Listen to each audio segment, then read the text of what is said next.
আমি সন্দীপন গড় তেওঁক এৰেষ্ট কৰিছোঁ আৰু এতিয়া তেওঁক আমি আদালতত হাজিৰ কৰিম আৰু তেওঁক পুলিচ ৰিমাণ্ড আমি বিচাৰিম।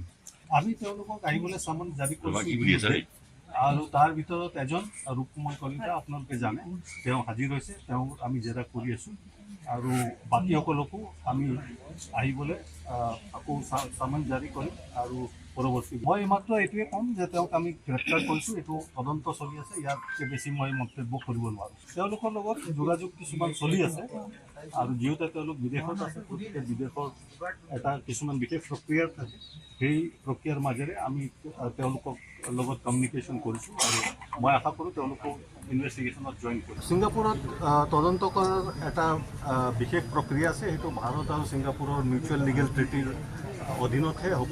তাৰ কাৰণে যিটো ব্যৱস্থা ল'ব লাগে সেইটো আমি ইতিমধ্যে লৈছোঁ আৰু তাৰ ওপৰত আমি পৰৱৰ্তী ব্যৱস্থা গ্ৰহণ কৰিম।